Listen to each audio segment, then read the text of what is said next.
Alhamdulillah, sehat sedaya Pak Dokter. Mudah-mudahan Alhamdulillah, sehat. dalam kondisi tidak terlalu lelah karena udah siang ini. Iya, Baru tadi setengah permainan dari sempat ngantuk, 12 baru 6. tadi sempat ngantuk-ngantuk ini. Oh ya, 6 selesai. Oke, mudah-mudahan semuanya dalam kondisi sehat. Amin, amin, Dalam amin. dengan Allah Subhanahu wa taala. Alhamdulillah pada giliran yang ketujuh mahasiswi kita Mbak atau Ustadzah Syifa Fatimatuz Zahra kali ini akan mempresentasikan skripsinya dengan judul Kajian Anak-anak Yatim dalam Tafsir Al-Maroghi. Ustadzah Syifa sudah siap? Ustaz, sudah siap. Suara sudah bisa dimonitor, Ustaz? Ustaz Siap, Fajar, siap, Ustaz siap, siap. Nggih. Iya. Nggih, kepada Ustadzah Syifa Fatimatuz Zahra dipersilakan untuk mepresentasikan antara kira-kira 7 menit. Tafadhal, Mas Kuro. Bismillahirrahmanirrahim. Assalamualaikum warahmatullahi wabarakatuh. Assalamualaikum warahmatullahi wabarakatuh. Hamdan syakiran, thayyiban mubarakan fih, kama yuhibbu rabbuna wa yardoh. Rabbi shrah li sadri wa yassir li amri wahlul 'uqdatam min lisani yafqahu qawli. Allahumma la sahla illa ma ja'altahu sahla wa anta taj'alul hazna idza syi'ta sahla. Yang kami hormati Dewan Penguji Dr. Syamsul Hidayat selaku penguji 1, dan yang kami hormati Dr. Muhammad Fajar Pramono selaku penguji 2, dan yang kami hormati juga Ustadz Murdianto selaku ketua sidang, dan yang kami muliakan seluruh jajaran asatidzah Sekolah Tinggi Ilmu Al-Quran Karimah, semoga selalu dalam lindungan Allah dan diberi kesehatan. Amin ya rabbal alamin. Di sini saya Syifa Fatimatuz Zahra ingin mempresentasikan skripsi saya dengan judul Kajian Ayat-ayat Anak Yatim dalam Tafsir Al-Maroghi. Yang pertama, latar belakang. Alasan pemilihan judul, Islam sangat menekankan kepada umatnya untuk memberikan atensi perhatian, pengayoman, dan perbuatan baik kepada anak yatim. Kedudukan anak yatim dalam Islam sangat tidak disepelekan. Artinya anak yatim mendapatkan kedudukan yang tinggi karena anak yatim adalah anak yang sudah ditinggal mati ayahnya sebelum mereka balik atau dewasa. Baik dalam keadaan kaya atau miskin, baik laki-laki atau perempuan, muslim maupun non-muslim, mereka telah menjadi anak yatim yang kehilangan sosok yang mencari bekal hidupnya. Sebelum mereka tahu apa itu pekerjaan, membimbing mereka sebelum mereka mengerti apa-apa, mereka dapat merasakan pahitnya kehidupan sebelum merasakan manisnya kehidupan. Sedangkan bila kematian ayahnya terjadi setelah balik, maka dalam syariat Islam, anak tersebut tidak lagi dikategorikan sebagai yatim. Seseorang yang mempunyai sifat penyantun, lemah lembut, dan berupaya untuk selalu berbuat baik kepada anak yatim, mengusap air mata mereka dengan tangan dan harta, serta memasukkan perasaan gembira ke dalam hati mereka, itulah seseorang yang mempunyai gelar orang yang berbudi mulia. Sebab orang tersebut akan takut jika menganiaya anak yatim merupakan salah satu dosa besar yang takut akan siksa pada hari kiamat. Di sini terdapat sebuah hadis di dalam kitab Sahih Bukhari. Rasulullah Shallallahu Alaihi Wasallam bersabda, "Aku dan orang yang mengasuh anak yatim di dalam surga seperti ini." Dan beliau memberi isyarat dengan jari telunjuk dan jari tengahnya. Lalu beliau meregangkan sedikit di antara keduanya. Betapa mulianya orang-orang yang menyentuhi anak yatim hingga Rasulullah menjanjikan surga bersamanya. Allah menyebutkan anak yatim 23 kali di dalam Al-Quran.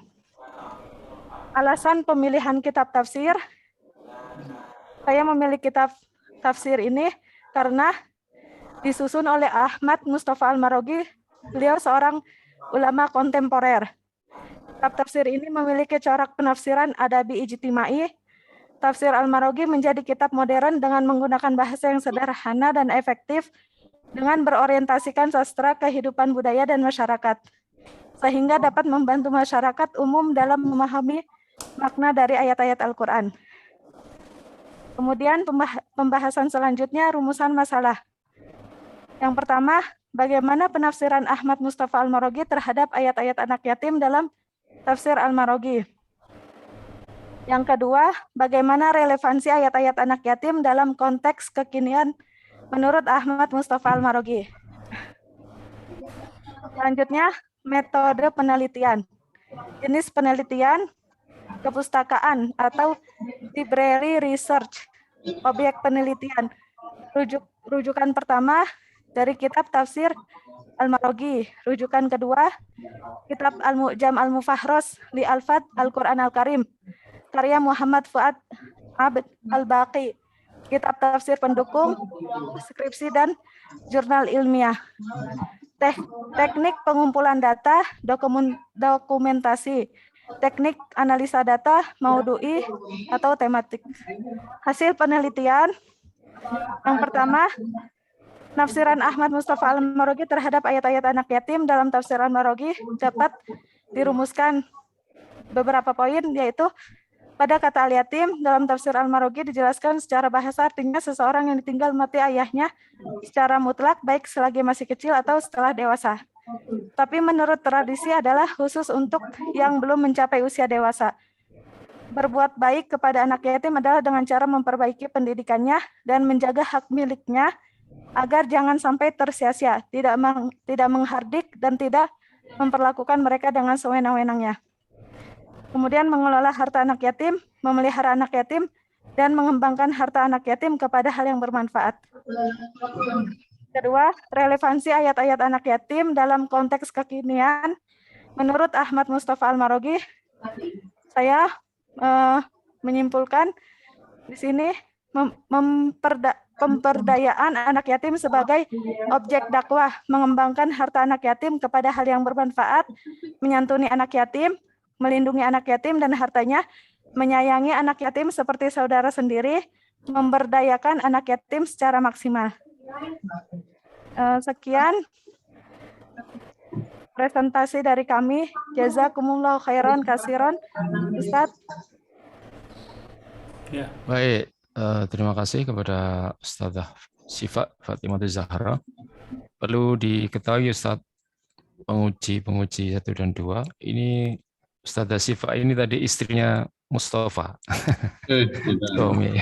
suami istri ujian bareng ini kayaknya. Jadi makanya nggak tahu nih, ditungguin sama suaminya, nafasnya agak tersengal-sengal. Ambil nafas dulu. Oke, selanjutnya diserahkan waktunya kepada penguji 1, Ustadz Dr. Samsul, untuk memberikan masukannya. Tafadhol, Ustaz. Ya, gantian sekarang saya dulu, setelah Mbak Syifa nanti Pak Fajar dulu gitu. Oke, siap. Baik.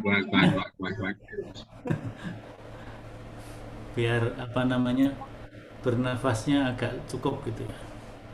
Biar nggak tersengal-sengal seperti Mbak Syifa. Yang pertama saya ucapkan selamat, suami istri hari ini menyelesaikan bersama-sama studinya di STIK. Mbak Syifa semester berapa? Semester 12, Ustaz. 12 ya, alhamdulillah masih agak beri tepat waktu ya. Iya. Tepat waktu walaupun itu sudah agak panjang. Yang betul tepat waktu itu kalau semester 8 selesai. Latar belakang masalah itu isinya apa sih? Latar belakang masalah isinya tentang ayat-ayat tentang anak yatim, Ustaz. Coba di stop dulu ya. Saya kan bab 1 itu pendahuluan. Kemudian di sini ada latar belakang masalah.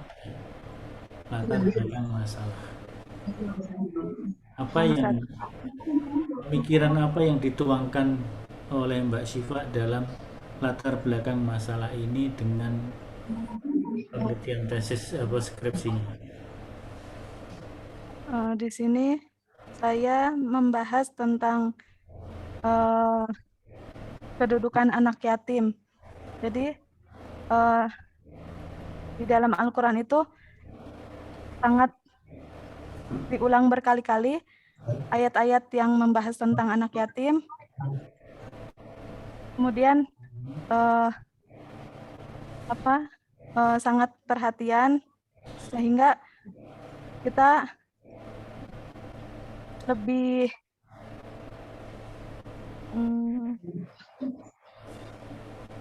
jadi harus bersikap lemah lembut dan kasih sayang terhadap anak-anak yatim. Nah, itu namanya belum latar belakang masalah. Itu namanya baru pernyataan ideal. Baru pernyataan ideal tentang konsep Islam atau konsep Quran mengenai anak yatim. Ini kan judulnya tentang apa namanya? Kajian ayat-ayat anak yatim dalam tafsir Al-Marawi kan.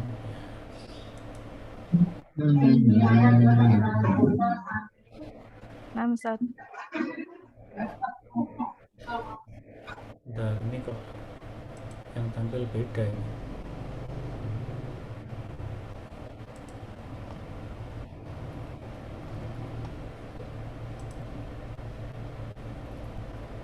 Oh.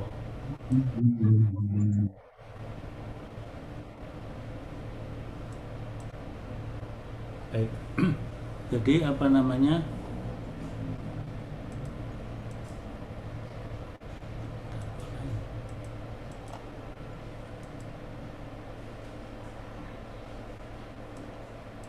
Kok error tempat saya ini?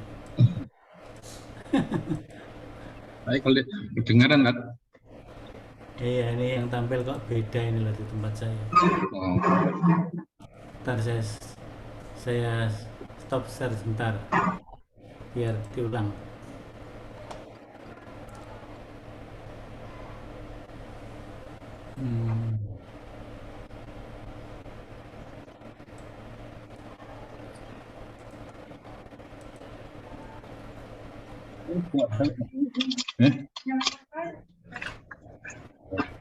Oh, yang ini yang tampilnya.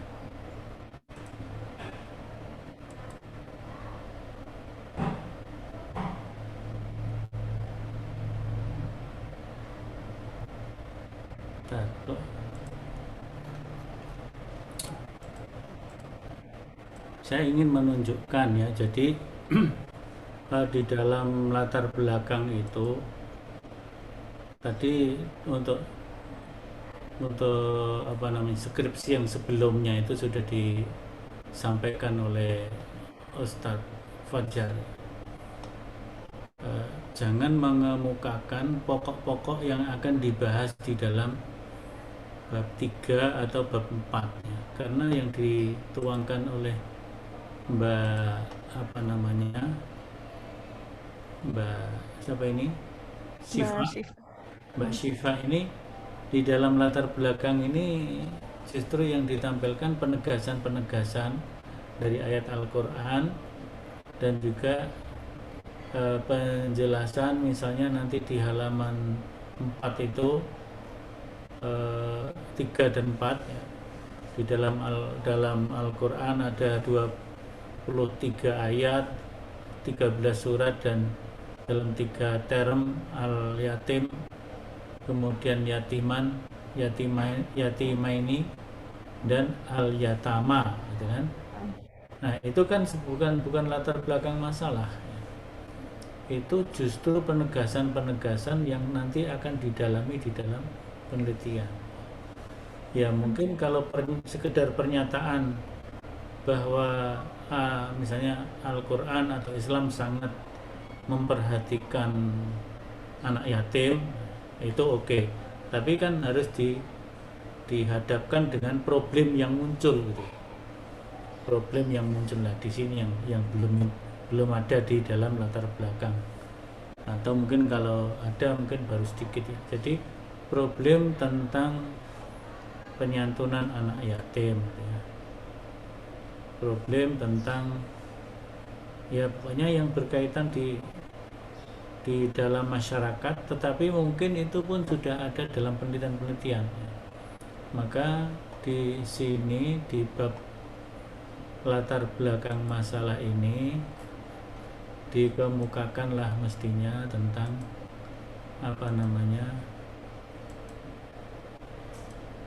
hasil-hasil penelitian dari jurnal yang mengemukakan problem-problem. Jadi Mbak Syifa di dalam meneliti problem-problem itu dari jurnal-jurnal yang ada, bukan sekedar misalnya dari koran atau dari apa gitu ya. Jadi dari dari jurnal. Artinya latar belakang itu jangan hanya berisi tentang idealisme Al-Quran. Idealisme Al-Quran ya disinggung sedikit, tapi kemudian diikuti dengan problem-problem yang muncul di masyarakat. Nah, dari situ nanti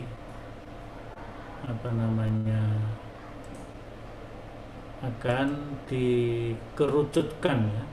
dikerucutkan dalam bentuk rumusan masalah. Jadi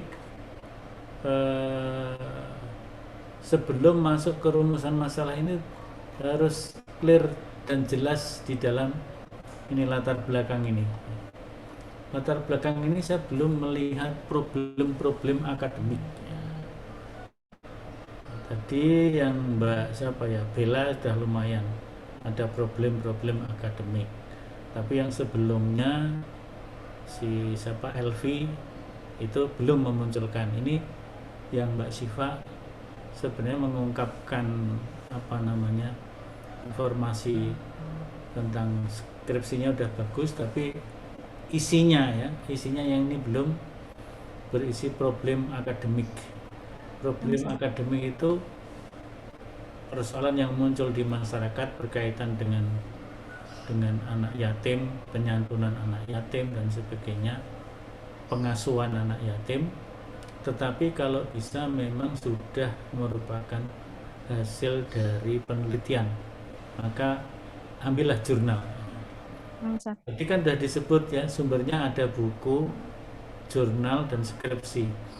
Di latar belakang masalah ini ada berapa jurnal yang diambil? Ada satu. Ada satu ya, berarti kurang. Jadi cari jurnal-jurnal yang memunculkan problematika penyantunan anak yatim di sini. Nanti dihadapkan dengan idealisme Quran menurut nanti di bab 3 penjelasan menurut Al-Maraghi, gitu ya. Nah, apalagi di sini di dalam rumusan masalah dan kemudian dikemukakan oleh Mbak Syifa relevansi ayat anak yatim dalam konteks kekinian. Mungkin relevansi penafsiran ya. Bagaimana relevansi penafsiran? Di sini tambahkan. Bagaimana relevansi penafsiran anak-anak yatim dalam konteks kekinian menurut Ahmad Mustafa Al-Maraghi, atau yang menurut Al-Mustafa nggak perlu lagi di belakang ini. Bagaimana relevansi penafsiran Al-Maraghi tentang anak-anak yatim dalam konteks kekinian dalam konteks kekinian. Nanti kalau Al-Maraghinya di belakang, seolah-olah penafsirannya menurut Al-Maraghi, kemudian kekiniannya juga menurut Al-Maraghi. Jadi harusnya kan di sini kekinian ini menghubungkan antara penafsiran Al-Maraghi dengan konteks kekinian ini betul-betul dilakukan oleh Mbak Syifa. Ya, betul-betul dilakukan oleh Mbak Syifa telah melakukan analisa. Tapi kalau begini, menurut Maraghinya di belakang, ini yang menurut Maraghi penafsirannya atau relevansinya atau kekiniannya. Nanti kan kalau semuanya seolah-olah Mbak Siva nggak ngapa-ngapain dengan skripsi ini. Padahal ini skripsinya Mbak Siva, pemikiran Mbak Siva juga harus tampil di situ, sehingga nanti terutama pemikiran Mbak Siva itu kan muncul banyak di bab 4 dan kesimpulan. Baik, saya kira itu karena waktunya sudah mungkin sudah lebih dari 20 menit saya tidak menghabiskan. Saya kembalikan kepada Pak Murti. Yang lain saya tuangkan dalam catatan. Terima kasih. Terima kasih jazakumullah kepada Dr. Samsul. Selanjutnya diberikan waktunya kepada Dr. Fajar Pramono 10 menit maksimal. 10 sampai 15. Apa Ustaz?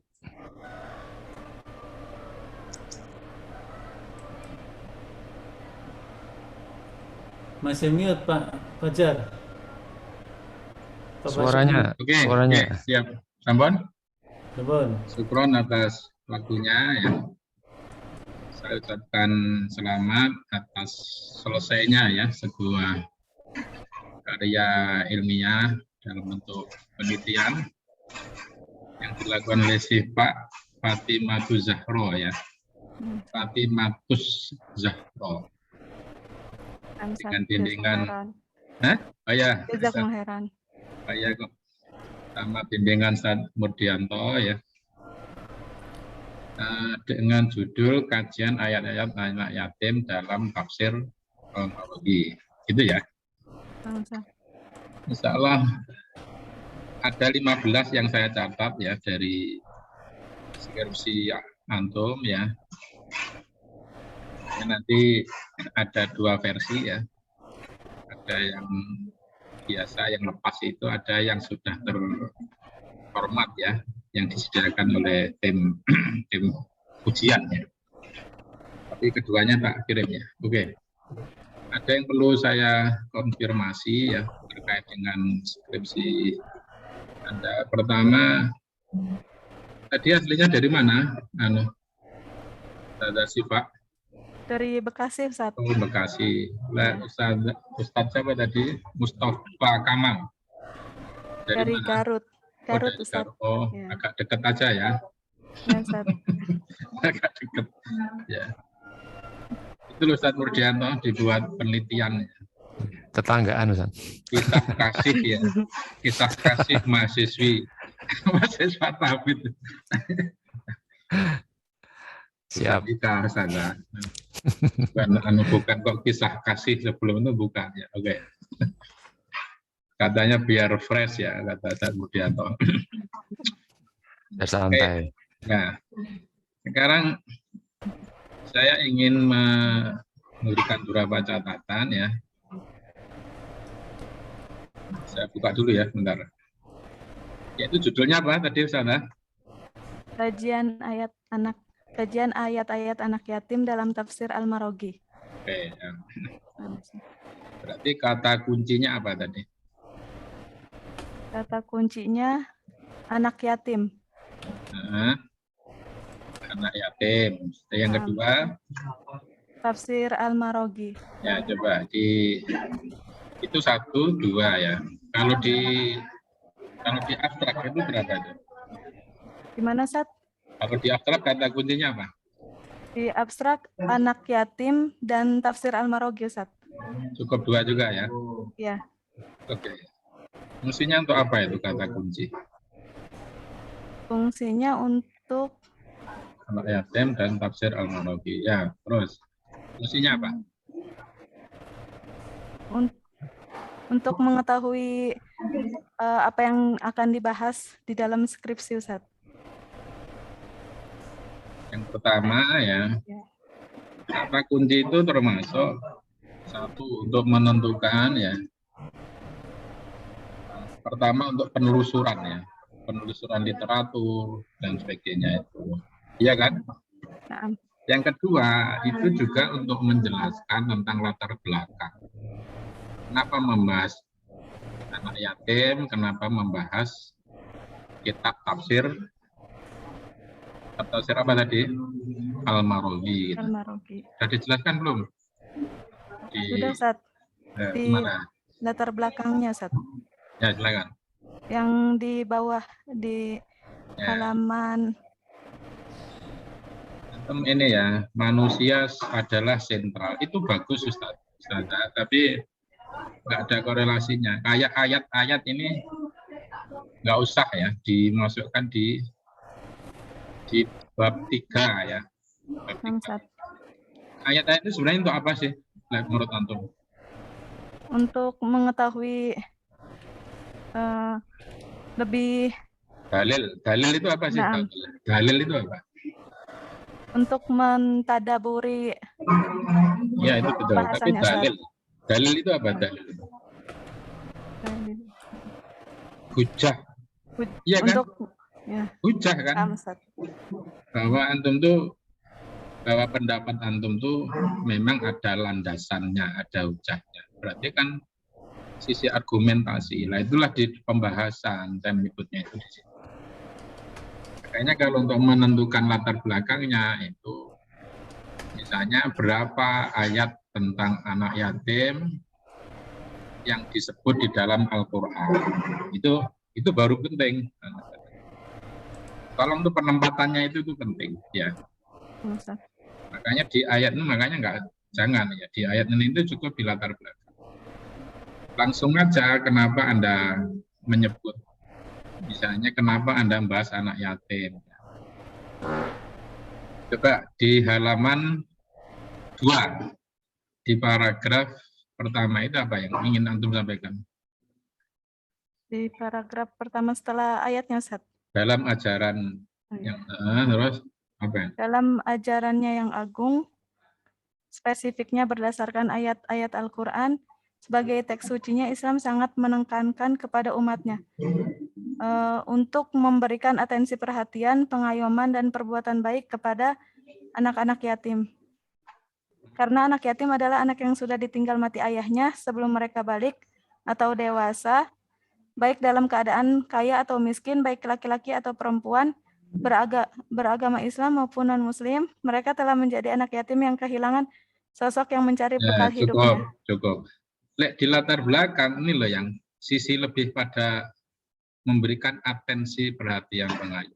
Nah, ketika bicara tentang anak yatim itu siapa, terus bagaimana, itu di pembahasan. Atau misalnya ini ya, coba hadis ini coba antum jelaskan latar belakang. Hadis ini yang seperti di kitab Sahih Bukhari, saya mencari di Maktabah Syamilah, Ustaz, yang Kafilul yatimi lahu auli goirihi wahu ana wahuwa kahataini fil jannati. Atau disebut juga ana wa kafilul yatimi fil jannati kahataini wa usyawiru bisababati walusto. Ya. Ini apa posisinya dalam konteks latar belakang masalah? Untuk lebih menekankan balasan ketika menyantuni anak yatim, Ustaz. Iya, berarti kan sisi yatimnya. Makanya yang itu loh ya, harus bisa ya. Sekali lagi misalkan latar belakang itu seputar urgensi, alasan, itu loh Zada. Ya. Berapa anak yatim yang disebut di dalam Quran, berapa yang disebut, bukan kontennya dulu, kontennya nanti bicara di dalam pembahasan. Oke, sekarang apa alasan Anda menggunakan tafsir Al-Maroghi? Tafsir Al-Maroghi karena antum singgung di halaman berapa? Di halaman 5 di latar belakang saat tafsir Al-Maroghi dikatakan kitab tafsir yang memiliki corak adabi ijtimai, menggunakan bahasa yang indah dan menarik dengan berorientasikan sastra, kehidupan budaya dan masyarakat, sehingga dapat membantu masyarakat dalam memahami makna dari ayat-ayat Al-Quran. Dan terdapat di bab 2 juga Ustadz, halaman Enggak. Kita kan bicara latar belakang. Ustadz. Makanya justru yang antum sebut tadi ya tentang Al-Maraghi tadi itu, kalau kontennya begini itu tepat, itu ada di mana? Di bab 2, bukan di latar belakang masalah. Makanya kalau Ustaz Samsul Hidayat sering mengingatkan tentang pentingnya jurnal itu sebenarnya di sini. Jurnal-jurnal yang pernah membahas tentang yatim itu jurnal apa saja, itu loh yang didiskusikan di sini. Misalnya, Ibnu Al-Maraghi itu penting. Ada banyak jurnal yang disebut di sini. Itu di situ diskusinya. Jangan bicara yatimnya, jangan bicara tentang profil ininya, tetapi lebih perdebatan di kalangan mufasir atau di kalangan ulama terkait dengan tema apa menjadi urgensi dan alasan. Oke, sekarang tujuannya apa? Tujuannya untuk mengetahui penafsiran ayat-ayat anak yatim di dalam tafsir Al-Maraghi dan untuk mengetahui relevansi kehidupan konteks kekinian. Ustaz. Ini bisa dilihat Ustaz di layar itu. Itu nanti begini ya, ini diturunkan aja ya. Digeser ke halaman 6. Oke. Tadi ya, kalau ditanya tujuan ya ini antara rumusan sama tujuan. Bagaimana penafsiran Ahmad Yatim dalam tafsir Al-Maraghi, bagian relevansi ayat yatim dalam konteks kekinian menurut Mustafa. Oke. Sekarang bagaimana penafsiran ayat yatim itu dalam tafsir Al-Maraghi? Menurut saya waktunya tinggal 5 menit. Ya, itu masih panjang kan. 10 menit loh, saya 5 menit. Siap, nggak apa-apa. Ayo, monggo. Dijelaskan. Dapat disimpulkan. Bukan menyimpulkan dulu. Menyimpulkan dulu. Jangan gorgi sama moderator. Sama kata sidang. Ya, monggo silakan.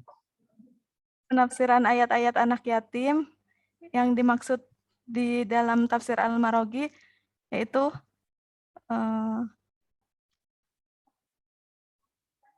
anak yang sudah ditinggal ayahnya. Halo ya, antum kan membahas ini kata al-yatim di dalam Quran, kata yatiman, kata yatimain, kata yatama itu apa maksudnya? Al-yatim itu mufradnya Ustaz. Al-yatim, yatiman mufrad, yatimain musanna, al-yatama jama'. Padahal kata-kata al-yatim itu 7 halaman ya. Nah. Apa urgensinya dipisah-pisah begini?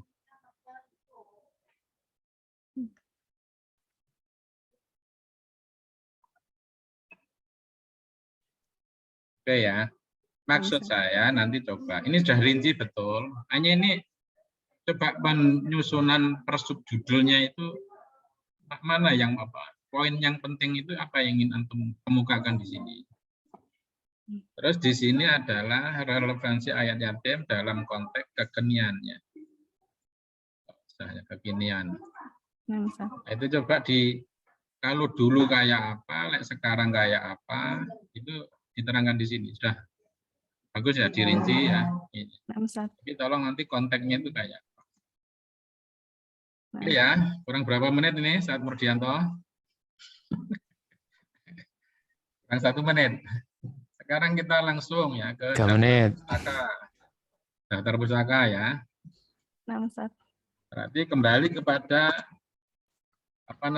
kembali kepada kata kunci tadi ya. Berarti apa yang harus ada ya dalam daftar pustaka ini? Ustazah? Yang membahas tentang yang mengambil Tafsir dulu. Berapa rujukan kitab ayat tafsir? Berapa kitab tafsir? kitab tafsir terkait yang dengan Al-Marughi. ada 4 Ustadz, ada 3. Ada 3. Oke, yang Jadi terkait dengan anak yatim. Menggunakan tafsir Quraisy Shihab, tafsir Al-Azhar, Ya, enggak apa-apa itu.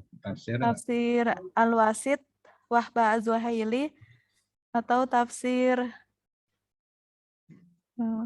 udah itu bicara tentang yatim ya, khusus. Nah, Terus kayak jurnal-jurnal ada enggak?